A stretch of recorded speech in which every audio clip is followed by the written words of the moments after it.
નમસ્કાર, હું અક્ષિત આપનું સ્વાગત કરું છું ઝીરો ઓવર કાર્યક્રમમાં.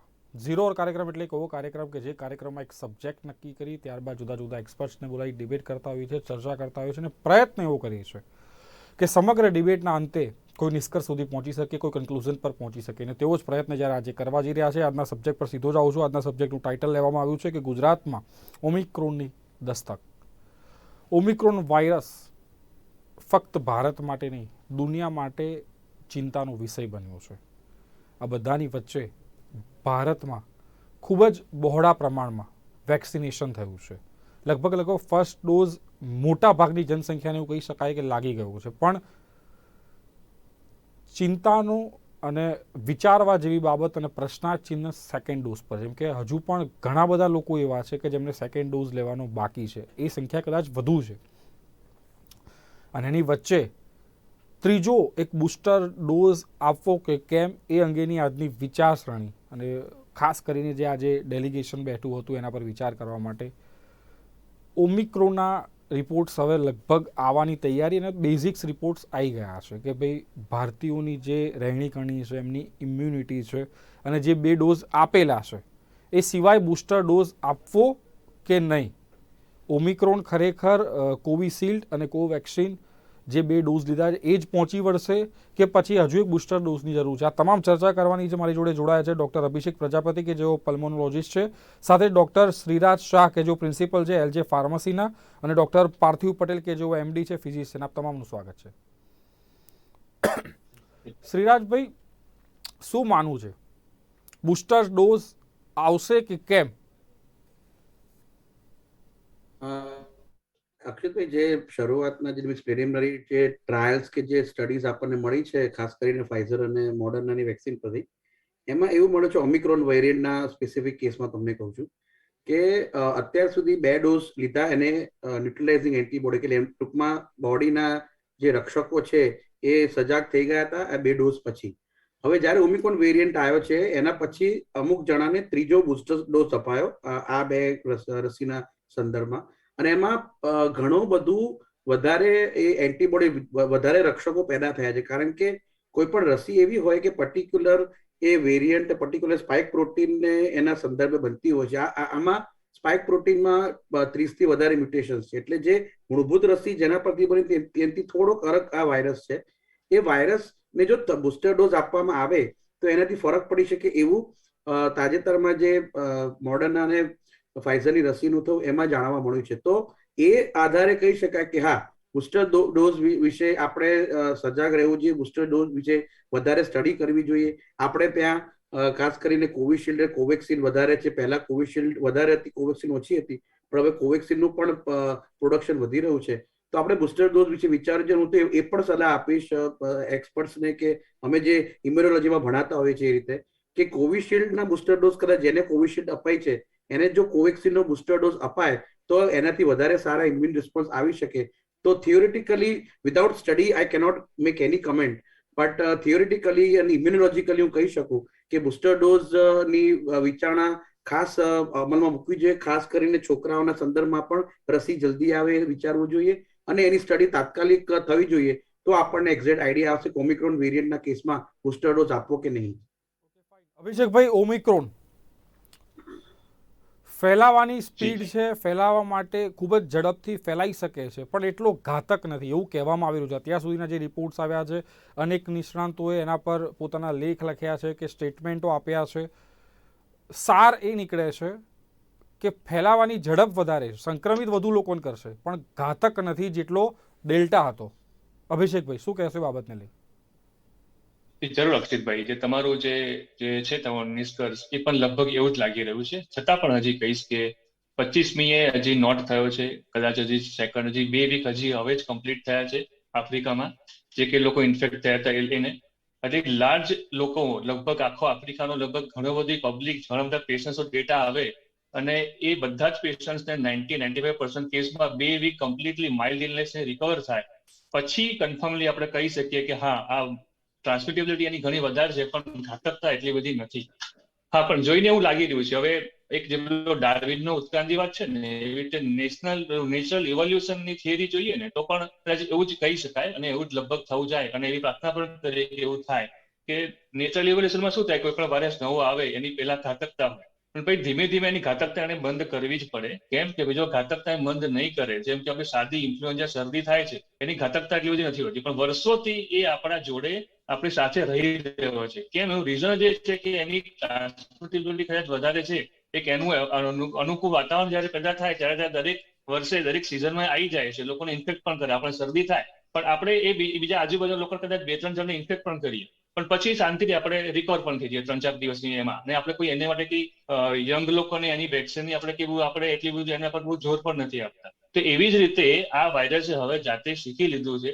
તમે આપણે સમજી શકીએ છીએ કે વાયરસ જો કોઈને ઇન્ફેક્ટ કરે 4 કે 5 દિવસ કે 7-8 દિવસમાં જે માણસ જો મરી જાય, તો વાયરસ પણ એને બીજો હોસ્ટ ના મળી શકે, એ પણ મરી જાય. તેની જે સર્વાઈવલ થવું પડે એની જે ઘાતકતા ઓછી કરવી જ પડે.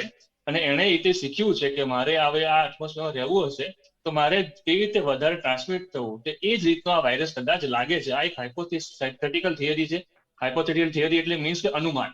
એ અમુક સમય પછી રિસર્ચના ડેટા પછી એ સાચું કે ખોટું થઈ શકે છે, બરાબર. પણ અત્યાર સુધીના જે ડેટા તમે કીધું નિષ્કર્ષ કે લોકોનું માનવું એવું છે કે માઇલ્ડ ઇલનેસ છે, તો આ નેચરલ ઇવોલ્યુશનની થિયરી લગાવીને આપણે આવું અનુમાન કરી શકીએ કે કદાચ આવું જ હશે, અને આવું હોય તો સારું. હવે ઓમિક્રોન ટ્રાન્સમિટેબિલિટી આ એક માઇલ્ડ વાયરસ છે કે આની ટ્રાન્સમિટેબિલિટી વધારે છે પણ ઘાતક ઓછો છે, એવું હોય તો પણ શું બીજું એક કન્સર્નફુલ વસ્તુ છે કે જ્યારે હવે ડેલ્ટા પણ છે અત્યારે આપણી જોડે, ડેલ્ટા પ્લસ પણ છે અને ઓમિક્રોન પણ છે. જ્યારે હવે બહુ એક ડેલ્ટા પ્લસ એકદમ સૌથી ઘાતક ગણાય છે, અને આ ઓમિક્રોન છે એક મ્યુટેટેડ વાયરસ. એની અંદર ટોટલ સરફેસ પ્રોટીન ઉપર ખાલી 30 મ્યુટેશન છે, એના રિસેપ્ટર પ્રોટીન ઉપર લગભગ બીજા 20 જેવા છે, ટોટલ 50 મ્યુટેશન. મીન્સ કે એ મ્યુટેટ થાય એવી કેપેબિલિટી વાળો વાયરસ છે, અને જોડે ડેલ્ટા પણ છે. તો જે બંને ભેગા થાય અને આપણે જો પ્રિકોશન ના લઈએ, SMSV નું જો બહુ આપણે પાલન ના કરીએ, તો જે એના પછીનું જે મ્યુટેટ થઈને બીજો વાયરસ બને એ જો ટ્રાન્સમિટેબલ પણ હોય અને ઘાતક હોય તો પરિણામ બહુ જ ઘાતક આપણો ભારત જ સ્પેસિફિકલી ભોગવી શકે એમ છે. એટલે બેઝિકલી હવે આ આખું અત્યારનું જે સિનારીઓ આપણે ડિસ્કસ કરી અને એક નિષ્કર્ષ લાવવું હોય તો prevention is the only measure. અને જે આપણે બધા જોઈ રહ્યા છીએ કે પબ્લિક હવે લગભગ કોવિડની સાથે એવું કહે છે કે હવે ન્યૂ નોર્મલ એ છે કે કોવિડની સાથે જીવતા શીખી જવું પડશે. That is very very fine. પણ એ જાતે જોઈ રહીને કેવી રીતે સાથે SMSV પાલન કરીને જીવતા શીખી જવાનું છે. જે આપણે સિમ્પલ માસ્કનું આપણે જોઈએ તો અત્યારે એકદમ રિલેક્સેશન લાગ્યું છે. અત્યારે શું કહેવાય, આપણે મેરેજની સિઝન ચાલી રહી છે. તમે કોઈ પણ મેરેજમાં જશો તો દરેક મેરેજ ક્લોઝ હોલમાં લગભગ થઈ જાય છે. ક્લોઝ હોલમાં 400 થી 700 માણસની આપણે પરમિશન છે. તો સૌથી વધારે ડેન્જરસ એટમોસ્ફિયર આ જ કહેવાય કે ક્લોઝ એન્વાયરમેન્ટની અંદર 400 માણસ વગર માસ્કે જો ફરતા હોય અને જો એમાં ઓમિક્રોન ઇન્ફેક્ટેડ હોય, ટેન્શન એટલા મળે છે કે ઓમિક્રોનની સિમ્ટમ બહુ માઇલ્ડ હોય છે, લોકોને એવું જ લાગે સાધારણ શરદી છે. એ બીજાને ઇન્ફેક્ટ કરી શકે છે કે જો 10 થી 15 માણસો પણ હોય ને તો 400 માંથી 200 માણસ ઇન્ફેક્ટ કરવાની કેપેબિલિટી વાળો આ વાયરસ છે. એટલે અત્યારે જરાય રિલેક્સેશન છોડીને સાદો માઇલ્ડ ઇલનેસ વાળો જ વાયરસ હશે એવી ભગવાનને પ્રાર્થના કરીએ. પણ હા, માસ્ક તો એટલીસ્ટ પહેરવું પડશે. માસ્ક નહીં પહેરીએ તો નહીં જ. Okay, fine. પાર્થિવભાઈ, અત્યારે જે કરંટ સિચ્યુએશન છે, લોકો જે સેકન્ડ વેવ આવી અને જે આપણને નુકસાન થયું એ પછી અત્યારે લોકો થોડુંક કોરોનાને હળવાશની મૂળમાં લઈ રહ્યા છે. ઘણા લોકો ખાલી પોલીસના દંડથી બચવા માટે માસ્ક પહેરે છે. ઘણા લોકો ખાલી રોડ પર ટ્રાવેલ કરતા હોય ત્યારે પહેરે છે. ઘરે, ઓફિસમાં કે કોઈ સોશિયલ ફંક્શનમાં માસ્ક લગભગ લોકો પહેરતા નથી. જે SOP હતી ગવર્મેન્ટની એને પણ પ્રોપર ફોલો કરવામાં આવતી નથી. એની સાથે સાથે જે બીજી ઇવેન્ટ્સ આવી રહી છે, ગુજરાતમાં ઇલેક્શન આવી રહ્યું છે, યુપીમાં ઇલેક્શન આવી રહ્યું, 8 સ્ટેટમાં ઇલેક્શન આવી રહ્યા છે. ગ્રામ પંચાયતનું અત્યારે પ્રચાર પ્રસાર ચાલુ છે. કદાચ 20મીએ ઇલેક્શન છે ને 21મી એનું રિઝલ્ટ આવી જશે. આ બધાની વચ્ચે વાઇબ્રન્ટ ગુજરાત હજુ આપણા માથે છે, અને એક આ નવા વેરિયન્ટની જે એન્ટ્રી થઈ છે, અત્યારે ટેમ્પરરી બધું ક્યાંક અટકાઈ દઈ અને કેવાના રિપોર્ટ્સ આવે છે, એનો સ્ટડીના રિપોર્ટ્સ આવ્યા પછી આ બધી ઇવેન્ટોને કન્ટિન્યુ કરવી જોઈએ કે જે અત્યારે પ્રાથમિક આવ્યા છે એનાથી તારણ કાઢી કદાચ આ બધી ઇવેન્ટો થશે તો વાંધો નહીં આવે? શું માનવું છે આપણું, પાર્થિવભાઈ? હવે આપણને લોકડાઉન તો આર્થિક રીતે પોસાઈ શકે એવું નથી. આ જે બી ઇવેન્ટ્સ છે એ ઇવેન્ટ્સ પોતે જ એક પ્રકારની આર્થિક પ્રવૃત્તિઓ છે.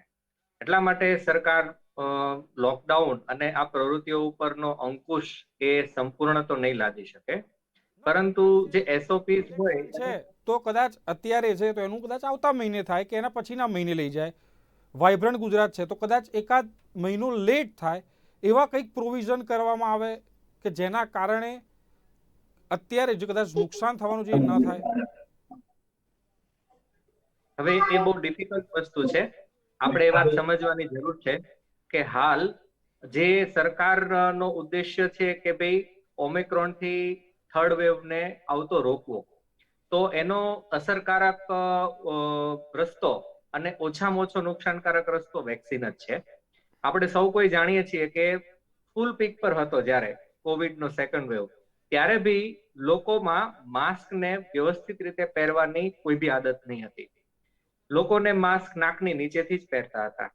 કાપડનું માસ્ક પહેરશે તો બિલકુલ બી વાયરસ ફિલ્ટર બી થતો નથી.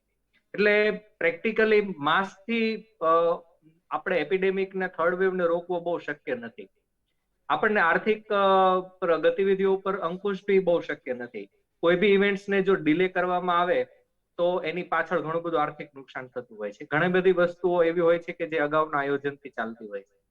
એટલે આપણે અત્યારે એવું કહીએ કે ભાઈ ચલો બધી જ એક્ટિવિટી ઉપર આપણે ફૂલ સ્ટોપ મૂકી દઈએ અને આપણે વેઇટ એન્ડ વોચ કરીએ તો કે ભાઈ 15 દિવસ બધું હોલ્ડ પર કરીએ છે કા એ જે 15 દિવસની ઇવેન્ટો છે એ નેક્સ્ટ મંથના શરૂઆતના 15 દિવસ પર જશે, પણ એકવાર રિપોર્ટ્સ આવી જાય પછી કદાચ આગળ વધે, એવો કોઈ વિચાર કરવાની અત્યારે જરૂર છે કે નથી? મતલબ ઓમિક્રોન એટલો ઘાતક નથી જેવા રિપોર્ટ્સ મેં તમને પહેલા પણ પ્રશ્નમાં કહ્યું કે એટલો નથી, તો કદાચ કન્ટિન્યુ કરી લઈશું અને મેનેજ કરી શકીશું આ પરિસ્થિતિને.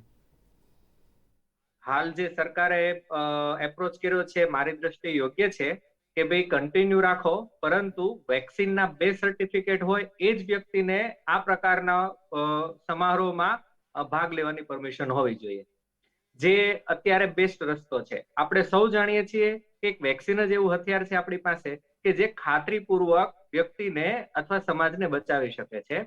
માસ્ક ઉપર ભરોસો રાખ્યા જેવો છે નહીં, અને કોઈ વ્યક્તિઓને મેળાવડા કરતા આપણે રોકીએ તો એ વધારે દિવસો સુધી આપણને પોસાઈ શકે નહીં. અત્યારે ઓમિક્રોન જે છે વેરિયન્ટ, એ આપણે જાણીએ છીએ કે પ્રેક્ટિકલી હજી સુધી ઘાતકતા એણે પુરવાર કરેલી નથી. તો આપણે એવી આશા રાખીએ અને જે રીતે આખી દુનિયાનું વિઝન છે એ મુજબ વેક્સિનેશન છે એ જ બેસ્ટ રસ્તો છે. ઉતાવળથી કોઈ વધારે નુકસાન આપણે આપણી આર્થિક પરિસ્થિતિમાં વેઠવું એ બી થોડું ઉતાવળ ભર્યું કહેવાય. એટલે મારી દ્રષ્ટિએ સેકન્ડ ડોઝ વહેલાસર દરેક વ્યક્તિનો પૂરો થાય અને સેકન્ડ ડોઝનું જે ઇન્ટરવલ છે એને જો ઘટાડવામાં આવે અને બહુ વધારે ઝડપથી આપણે સેકન્ડ ડોઝ પૂરા કરી લઈએ તો મારી દ્રષ્ટિએ ઓમિક્રોનનો લીધે થતો થર્ડ વેવ આપણે રોકી શકીએ એવું છે. આપણી પાસે હજી 1 મહિનાનો સમય છે. જો કે કેસીસ જે છે વધવાના હોય એ એક્સપોનેન્શિયલી વધવાના હોય, તો આ સમયગાળા દરમિયાન મેક્સિમમ લોકોનો સેકન્ડ ડોઝ આપી દેવામાં આવે તો મને એવું લાગે છે કે આપણે આટલા બધા આર્થિક અંકુશોની સામનો નહીં કરવો પડે. શ્રીરાજભાઈ, એક વાત છે, એક ચર્ચા છે, કદાચ અફવા પણ હોઈ શકે અને હકીકત પણ હોઈ શકે. અનેક જગ્યાએ આ વાત થતા જોઈ છે કે ફાર્માસ્યુટિકલ ઇન્ડસ્ટ્રી અને અમુક એના મળતિયાઓ દ્વારા આ થર્ડ વેવ લાવવામાં આવી છે કે જેના કારણે બુસ્ટર શોટ લાગે અને એમને કમાણી થાય. આ વાતમાં કેટલું સત્ય? એમાં એવું છે કે અફવાને અફવાની રીતે ટ્રીટ કરવી જોઈએ, કારણ કે હજી સુધી એનું કોઈ પ્રમાણ નથી. જે વસ્તુનું કોઈ પ્રમાણ ના હોય ને એ વસ્તુ માટે ઘણી બધી વાયકાઓ બને અને અફવાઓ બને. પણ મારે ખાસ વસ્તુ આ ચર્ચા દરમિયાન મને એક વસ્તુ 2-3 વસ્તુ મારે કમેન્ટ કરવી છે, મારે કહેવી છે કે one should not be panic but one should have precautions. આ મહત્વની વસ્તુ એ છે કે તમે આ ઓમિક્રોનનો જો વેરિયન્ટ ચેક કરો ને, જે પ્રિલિમિનરી સ્ટડી પરથી આવ્યો છે, આપણા જે CD8+ સેલ્સ હોય જેને ટી કિલર સેલ કહેવાય, આપણા ખાસ જે રક્ષકો છે, એ પણ આના જે સ્પાઇક પ્રોટીનના જે એપિટોપ છે એને ઓળખી શકે છે. આ વેરિયન્ટમાં પણ, ઓમિક્રોનના વેરિયન્ટમાં પણ 80% ઓળખી શકે. એનો મતલબ શું કે જો 2 ડબલ વેક્સિનેટેડ તમે હશો તો પણ તમને ઘાતકતા એની નહીં એટલી નડે. પરંતુ જો સ્ટડી એવું કહે છે કે આનાથી જો વધારે બુસ્ટર ડોઝ આપવાથી ન્યુટ્રલાઇઝિંગ એન્ટીબોડી જન્મી શકે તો it is worth studying. A study થવો જોઈએ. હવે આપણા ભારત દેશમાં કે આપણા ઇન્ડિયન્સની ઇમ્યુનિટી ખરેખર સારી છે, કારણ કે તમે વર્લ્ડના તમે છેલ્લા 2 વર્ષનો ડેટા કાઢો તો આટલો મોટો દેશ, આટલો ગીચ દેશ, છતાંય મૃત્યુઆંક તમે ગણો, મૃત્યુઆંક આપણે એક્ટિવ કેસીસની વાત નથી, મૃત્યુઆંક અમેરિકા, યુરોપ ને બધાની કમ્પેરિઝનમાં પર્સન્ટેજમાં ઘણા ઘણા ઘણા નેગ્લિજિબલી ઓછા છે એમ કે ચાલે. સો વી હેવ ગુડ ઇમ્યુનિટી. અને બીજું કે આજે ઓમિક્રોન વેરિયન્ટની વાત છે, આજે ઉત્ક્રાંતિની વાત થઈ, આ સહજીવન છે અલ્ટિમેટલી. સહજીવન એટલે શું? કોઈ પણ વાયરસ ઇવોલ્વ થાય છે મરવા માટે નહીં, જીવવા માટે. શરૂઆતમાં તો મરે છે, પણ અલ્ટિમેટલી શરદીના અને સળેખમની બધાના જે શરદીના જે વાયરસ હોય એની રીતે એને લાંબા સમય સુધી જીવવું હોય તો ધીરે ધીરે મને એવું લાગે છે કે કદાચ એવું બને, અગેન કદાચ તો મણનો તો તમને 13 મણનો તો તમને કહું છું કે કદાચ એવું બને ઓમિક્રોન એ આજે એપિડેમિક છે કે આ જે આટલા મોટા સ્તરે ફેલાયેલો છે એને એક એન્ડેમિક એટલે નાના સ્તરે પણ કરી નાખે.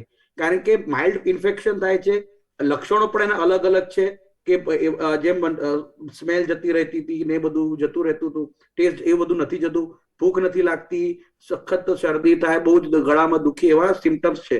પણ એ માઇલ્ડ છે, એ ઘાતક નથી. હજી સુધી આપણે ત્યાં 32 કેસીસ થયા અત્યારના, as we are talking 32 cases are there in India.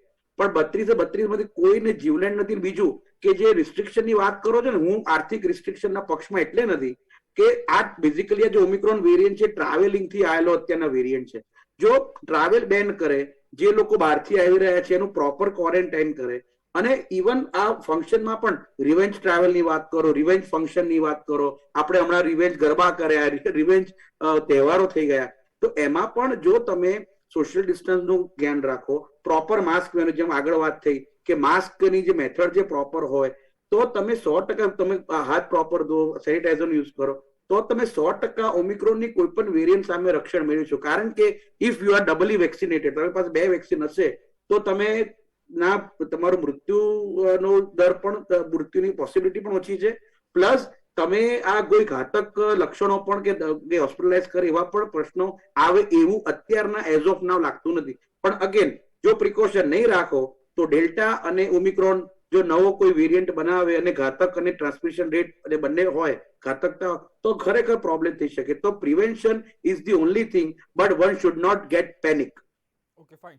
Abhishekbhai, જ્યારે ફર્સ્ટ વેવ આવી હતી ત્યારે અનેક નુસ્ખા ચાલતા હતા, અને સેકન્ડ વેવમાં બી ઇવન કે જે વ્યક્તિ કોવિડ થઈ ગયો હોય એ સૂંઠ ખાય, પછી હળદરવાળું દૂધ પીવાનું, એવા અનેક ઉપચાર ચાલતા હતા. અમુક જણા વ્યક્તિઓ જે ખરેખર કોવિડ પોઝિટિવ નહોતા એ લોકોએ પણ અમુક મેડિસિન લેવાની શરૂ કરી હતી. રેગ્યુલરલી નહોતા લેતા, પણ અમુક દિવસના અંતરે નાની એવી ટેબ્લેટ જે હોય 250 ml છે કે 250 mgની છે એની અડધી લે, પણ એવા બધા પ્રિકોશન્સ ચાલુ કર્યા હતા. તો મતલબ અત્યારે આપ સજેસ્ટ કરશો કે આ સ્ટેજ એવો છે કે જે લોકો વૃદ્ધ છે કાં પછી કોર્મોબોડિટીઝ જેને વધુ બીમારી છે એ લોકોએ કોઈક નાની એવી 2 ડોઝ તો લીધા જ છે, કદાચ બુસ્ટર લેવો પડશે તો લેશે બી ખરા, પણ અત્યારથી કદાચ એમની સર્વાઈવલ શક્તિ વધે, ઇમ્યુનિટી વધે, એ માટે કોઈ મેડિસિન કે એવી કે એકદમ સમજો કે આખી નહીં પણ એનો ચોથો ભાગ લેવો, બીજો ભાગ લેવો, ત્રીજો ભાગ લેવો, એવું કોઈ સજેશન ખરું અભિષેકભાઈ? જી અક્ષિતભાઈ, સૌથી પહેલા કોવિડ વાયરસની દુનિયામાં હજી સુધી કોઈ એન્ટીવાયરલ દવા નથી. બરાબર, એ એક સત્ય, સનાતન સત્ય છે, એક ફેક્ટ છે. સૌથી પહેલા તે આપણે એક્સેપ્ટ કરીએ, અને એટલા માટે જ આ બધું પ્રિવેન્શન, SMSV ને બધું ચાલી રહ્યું છે. બરાબર, અત્યાર સુધી પહેલા જે વાયરસ હતા એની કોઈને કોઈ ટ્રીટમેન્ટ હતી. સૌથી છેલ્લો જે વાયરસ છે સ્વાઇન ફ્લુ, એની ટ્રીટમેન્ટ ઓસેલ્ટામિવિર હતી કે આ દવા લો એટલે આ વાયરસ મરે છે. હજી સુધી કોવિડ વાયરસની કોઈ ટ્રીટમેન્ટ નથી એઝ એ એન્ટીવાયરલ, ને એટલા જ માટે પ્રિવેન્શન ઇઝ ધ ઓનલી કી. હવે એટલા જ માટે કોઈ 250 મિલીગ્રામ કે તમે જે કહો છો કે લો ડોઝ, તો એ કોઈ પણ ડિઝીઝની અંદર તમને ડિઝીઝ ના થાય એના માટે પ્રિવેન્શનના ભાગરૂપે તમે અડધા ડોઝની દવા એ કોવિડ વાયરસમાં નહીં, ગમે તે ડોઝમાં રિકમેન્ડેડ નથી, ગમે તે ડિઝીઝમાં રિકમેન્ડેડ નથી. કે ભાઈ તાવ આવ્યો હોય તો પેરાસિટામોલ એના વેઇટ પ્રમાણે જે એનો ડોઝ બનતો હોય એટલો જ આપવાનું હોય, કાં તો આપવાની કાં તો ન આપવો. બરાબર, અડધો ડોઝ એવું ક્યારે એ રિકમેન્ડેડ વસ્તુ મેડિસિનમાં છે જ નહીં. જી હા, તમે જે વસ્તુ જે કીધી એ એક કન્સર્નિંગ પોઈન્ટ જરૂરથી છે. જે લોકો ઓબેસ છે, જે લોકોને કોમોર્બિડિટી છે, જે લોકો એજેડ છે, એવા લોકો સૌથી વધારે શું કહેવાય સસ્પેક્ટ, સૌથી વધારે પ્રોન છે આ વાયરસના અત્યારે નવા સંક્રમણ. એ અત્યારે જે કહેવાય કે વલ્નરેબલ ગ્રુપ ગણાય છે. જે લોકો સૌથી પહેલા જે લોકો એક ડોઝ પણ વેક્સિન નથી લીધું સૌથી પહેલા વલ્નરેબલ એ લોકો છે. અને જો સેકન્ડ નંબરના જે છે એ છે આ વૃદ્ધો જેને કોમોર્બિડિટી છે, જેને આપણે ઓબેસ છે અને સેકન્ડ ડોઝ વેક્સિનનો લગભગ 6 થી 7 મહિના થઈ ગયા છે. અને બીજા ગ્રુપ છે અમે લોકો આપણે હેલ્થકેર વર્કર, કારણ કે જે હેલ્થકેર વર્કરની વેક્સિન થયેલી હતી એ 16 જાન્યુઆરી પહેલો ડોઝ સ્ટાર્ટ થયો હતો અને સેકન્ડ ડોઝ થયો છે ફેબ્રુઆરી માર્ચમાં. તો એમને પણ લગભગ 6-7 મહિના થઈ ગયા છે. અને હવે એકદમ રિયલ ફેક્ટ કહું, સાયન્ટિફિક ડેટા આ છે, બધી થિયરીઓ, બધી થિયોરિટિકલ વાતો કહેવાય કે સ્ટડી આવશે ત્યારે આવશે. પણ જો સેકન્ડ વેવ પૂરો થયો અને એના પછીના પણ જો વેવની જે પેશન્ટો જે આવી રહ્યા છે, તો હું જ્યાં આગળ કામ કરું છું, અમારી આખી ટીમ છે, તો એકચ્યુઅલી જે પેશન્ટ જોઈ રહ્યા છે એમાંનો હું એક છું. એટલે અમારો હું પર્સનલ એક્સપિરિયન્સ જે પેશન્ટ માટેનો જોઈ રહ્યા છે હું તમને જણાવું છું કે જે દર્દીઓને સેકન્ડ ડોઝ મીન્સ કે જે સેકન્ડ ડોઝ વેક્સિનને લગભગ 6 થી 7 મહિના થઈ ગયા છે, જે લોકો એજેડ છે, જે લોકો ઓબેસ છે, જે લોકોને કોમોર્બિડિટી છે, બીપી છે, ડાયાબિટીસ છે, એવા લોકો ફરીથી ઇન્ફેક્ટ થઈને ઓક્સિજન ડાઉન સાથે એડમિટ થઈ રહ્યા છે. This is the fact. નસીબ સારું એટલું છે કે કોઈની મોર્ટાલિટી નથી. હવે આપણે જો ટ્રીટમેન્ટ લગભગ જાણીએ છીએ એટલે. પણ હા, પાઇપેપ મશીન સુધી પણ રિક્વાયરમેન્ટ ગઈ છે. અને જે અમુક લોકો જે ખૂબ જ કોમોર્બિડ છે એવાના પણ થયા છે. રાઈટ, હું તમને કહું છું કે સિવિયરલી કોમોર્બિડિટી વાળા લોકોના મૃત્યુ થયા છે. મીન્સ કે આનો મિનિંગ જે અમે જોયું છે એના પરથી એ થાય કે બુસ્ટર ડોઝની જરૂર છે. અને આવા દર્દીઓમાં અમે અમારી રીતે જોવા માટે એ લોકોના કોવિડ એન્ટીબોડી લેવલ પણ ચેક કરાવતા રહીએ છીએ. તો લગભગ 95% કેસમાં એવું જોવા મળ્યું છે કે આ લોકોના એન્ટીબોડી લેવલ કાં તો નેગેટિવ અથવા તો બોર્ડર લાઇન પોઝિટિવ થઈ ગયા છે. મીન્સ કે આ એન્ટીબોડી લેવલ જ્યારે ઘટે છે એટલે પાછા તમે આ એજ ગ્રુપ વલ્નરેબલ ગ્રુપમાં આવે છે. મીન્સ કે બુસ્ટર ડોઝનું હવે જરૂર છે કે નહીં, તો એ હવે સાયન્ટિફિક ડેટા આવશે. પણ અત્યારે અમારા પર્સનલ એક્સપિરિયન્સ પરથી અમે એવું કહી શકીએ કે જેટલા વલ્નરેબલ ગ્રુપના લોકો છે એ આ એજેડ, કોમોર્બિડિટી વાળા, અમે હેલ્થકેર વર્કર કે જે પેશન્ટને ટ્રીટ કરવાના છીએ સેકન્ડ વેવ આવે તો એવા લોકોને જરૂરથી બુસ્ટર ડોઝ જરૂરી છે. બુસ્ટર ડોઝ કયો આપવો એ આખો એક સાયન્ટિફિક રિસર્ચનો ટોપિક છે. બુસ્ટર ડોઝ આની આ જ વેક્સિનનો આપવો અથવા તો આ નવો ડેલ્ટા આવ્યો અને કોવિડ અથવા તો આ ઓમિક્રોન વાયરસ આવ્યો એને અનુરૂપ આપણે નવી પદ્ધતિથી કંઈક કરીને પછી આપવો, એ આખો અલગ સબ્જેક્ટ છે. પણ હા, ડેફિનેટલી જે લોકોને વેક્સિનનો સેકન્ડ ડોઝ હજી 2-3 મહિનામાં જ થયો હોય એવા લોકો સિવિયરલી ઇલ થઈને જ નથી આવી રહ્યા, એ પણ એક ફેક્ટ છે. જે આપણે ડોક્ટર સિરાજભાઈએ જે ઇન્ફો આપણને કીધું કે જે સેલ મીડિયેટેડ ઇમ્યુનિટી જે મીન્સ કે મેમોરાઇઝ સેલ હોય, જે મીન્સ કે ભલે આ ઓમિક્રોન વાયરસ આપણી ન્યુટ્રલાઇઝિંગ એન્ટીબોડીને એસ્કેપ કરે છે, મીન્સ કે સરફેસ પ્રોટીનની આપણી જે વેક્સિન અપાયેલી છે એટલે સરફેસ પ્રોટીનની જે એન્ટીબોડી છે સરફેસ પ્રોટીન વાયરસના ઓળખીને પછી એને આપણે મારી નાખે છે. તો એ સરફેસ પ્રોટીન ચેન્જ કરી નાખ્યો, મ્યુટેટ કરી નાખ્યો, એટલે એ એન્ટીબોડીથી એ ઓળખાતો નથી, માણસને ઇન્ફેક્ટ કરી શકે છે. પણ જે મેમરી સેલ વાળી એન્ટીબોડી જે ઇમ્યુનિટી છે આપણામાં, એ ફરી પાછું એને ઓળખી કાઢે છે કે ના આ પાકેલો જ વાયરસ છે, એટલે પછી એને ઘાતકતામાં સિવિયર ફોર્મમાં કન્વર્ટ નથી થવા દેતો. તો સૌથી ઇમ્પોર્ટન્ટ વસ્તુ આ જ છે કે જો કોઈ માણસ ભલે ઇન્ફેક્ટ થાય, આવી ગયો, ધારો કે સૌથી પહેલો તો એ જ છે કે ભાઈ તમે પહેલા વાત કરી એ પણ હું કહીશ કે રોકેણ તરફ દેવું પડે. અત્યારે SMSV એક વસ્તુ ઇમ્પોર્ટન્ટ છે. તો sanitization, masking, social distancing plus vaccine, એકલી વેક્સિનથી કશું ના થાય, માસ્ક પ્લસ વેક્સિન બધું જરૂરી, તો જ આપણે પ્રિવેન્ટ કરી શકીશું. અત્યારે તમે જે પેલા મેળાઓના કીધા એ 100% અત્યારે આપણે ડિસ્ટ્રિક્ટ કરવા જ પડે. અને કારણ કે અત્યારની જે પ્રિવેલિંગ જે ઇકોનોમી છે એ પહેલા સાચવવાની છે. અત્યારે જે કે આપણે નવી ઇકોનોમી પેદા કરવા માટે કરી રહ્યા છીએ, નવી ઇકોનોમી થોડી સાદી આપણે બાજુમાં મૂકીએ તો ટેમ્પરરી 4-5 મહિના સુધી અત્યારે જે પ્રિવેલિંગ ઇકોનોમી છે એને આપણે પરસિસ્ટન્ટલી કેવી રીતે આપણે મેન્ટેન કરીએ એ ધ્યાન રાખીને આ નવો ઓમિક્રોન વાયરસ જેટલો બને એટલો ઓછો આપણે આ દેશમાં આવે એનું ધ્યાન રાખવાની 100% જરૂર છે. ફાઇન. પાર્થિવભાઈ, ફર્સ્ટ વેવમાં આપણે જીત મેળવી હતી એક રીતે કે બહુ ઓછું ડેમેજ થયું હતું ઇન્ડિયાને. સેકન્ડ વેવમાં કદાચ સેન્ટ્રલ ગવર્મેન્ટ કે સ્ટેટ ગવર્મેન્ટ થોડુંક હળવાશમાં ક્યાંક કોરોનાને લીધું અને પરિણામ આપે જોયું છે, આપે બી જોયું છે, આપ તમામ લોકો જે આપણે સ્ક્રીન પર છીએ અને જેટલા દર્શકો છે તમામે જોયું છે. એ દ્રશ્યો હજુ કોઈ ભૂલ્યા નથી કે સિવિલની બહાર અને એક હોસ્પિટલમાં ઓક્સિજનના બાટલાની મારામારી કે લાઈનો, આ જે દ્રશ્યો છે એને વારંવાર રિપીટ કરવાની જરૂર નથી, પણ લોકોએ જોયા છે એ દ્રશ્યો. સેન્ટ્રલ ગવર્મેન્ટ એ વખતે જે વસ્તુની અછત પડી હતી, ઓક્સિજનના બાટલા હોય, બેડ હોય, એવી અનેક ઇન્સ્ટ્રુમેન્ટ હશે મેડિકલ કે જેની અછત પડી હતી એ વખતે. અત્યારે now we are on that stage કે આપણે હવે કદાચ ઓમિક્રોન એની ઘાતકતા પુરવાર કરે ન કરે નારાયણને કદાચ કંઈ થાય તો આપણી જોડે મેડિકલ ઇન્સ્ટ્રુમેન્ટ પ્રોપર છે. સેન્ટ્રલ ગવર્મેન્ટે જે હળવાશમાં સેકન્ડ વેવને લીધી હતી, સેન્ટ્રલની સ્ટેટ ઇવન દરેક ગવર્મેન્ટ એટલી હળવાશમાં નથી લઈ રહ્યા. આ બધાની વચ્ચે તમે શું કહેશો? ગવર્મેન્ટનો રોલ અત્યારે ઓમિક્રોનને લઈને કેવો છે? સેકન્ડ, અત્યારે આપણે સ્ટેજ પર છીએ કે હવે કદાચ જો ઘાતકતા પુરવાર થાય તો આપણી પાસે પૂરતા ઇન્સ્ટ્રુમેન્ટ છે. પાર્થિવભાઈ. ચોક્કસથી સરકારે સેકન્ડ વેવ પછી ઓક્સિજન અને વેન્ટિલેટર અને બેડ વગેરેનું તો વ્યવસ્થિત તૈયારીઓ કરી જ લીધેલી છે, એમાં કોઈ શંકા નથી. સરકારે એ બાબતના સ્ટેપ્સ લઈ લીધેલા છે. પરંતુ પ્રોબ્લેમ બીજો વધારે એ હતો કે સ્ટાફ. આપણી પાસે એ વખતે પથારીઓ પણ હતી, ઘણી વખત ઘણી જગ્યાએ સ્ટાફ પણ હતો. તો એ સ્ટાફની જે છે અછત એ હજી બી ઊભી થઈ શકે. એટલા માટે સરકારે ઘણા ખરા સ્ટાફને કોવિડ માટે ટ્રેન કર્યો છે અને હવે પીડિયાટ્રિક ડિપાર્ટમેન્ટના દરેક સ્ટાફને પીડિયાટ્રિક આઈસીયુ વગેરે હેન્ડલ કરવા માટે પણ ટ્રેન કરી લીધેલો છે. બીજા વેવ કરતા અત્યારે ફરક એટલો છે કે બીજા વેવમાં ઓલમોસ્ટ મેડિકલ ફ્રેટર્નિટી સિવાય કોઈ વેક્સિનેટેડ નહીં. એટલે હવે કોઈ વેવ આવશે તો એમાં ઘણા ખરા કોમન પબ્લિકમાંથી વેક્સિનેટેડ હોવાથી જે આપણી રિસોર્સિસ છે એને આપણે કદાચ એ એપ્રોક્સિમેટલી આપણે કોપઅપ કરી લઈશું આપણા રિસોર્સિસથી. એટલે જે સેકન્ડ વેવની અંદર જે આપણને ડેમેજ થયું એટલું ડેમેજ થવાની સંભાવના થિયરેટિકલી ઓછી છે. બીજી વસ્તુ કે આપણે ઓમિક્રોન થી સેકન્ડ વેવ આવે છે કે જે આપણો જૂનો ડેલ્ટા વેરિયન્ટ હતો જે હજી નાબૂદ નથી થયો એનો વેવ આવે છે એ આપણે કહી નહીં શકીએ, કારણ કે જે જીનેટિક એનાલિસિસ છે દરેક સેન્ટર ઉપર શક્ય નથી. આરટીપીસીઆર આપણે કરશું તો ખાલી કોવિડ પોઝિટિવ નેગેટિવ ખ્યાલ આવશે. ઓમિક્રોન વાળું પોઝિટિવ કે નેગેટિવ એની માટે તો પુણે સેમ્પલ જશે. એટલે આપણે જે અત્યારે પરિસ્થિતિમાં છે ને એ પરિસ્થિતિ આજથી પહેલા ફર્સ્ટ વેવ પહેલાની પરિસ્થિતિમાં છે કે હજી વિદેશથી થોડા કેસની આયાત થઈ રહી છે. થોડા કેસથી આયાત થતી હોય ત્યારે જે શરૂઆતમાં સરકારે સ્ટેપ લીધા હતા કે જે થોડા છે એને આઇસોલેટ કરો, બાકીનાને ખુલ્લા રાખો, તો એ અત્યારે પદ્ધતિ ચાલી રહી છે.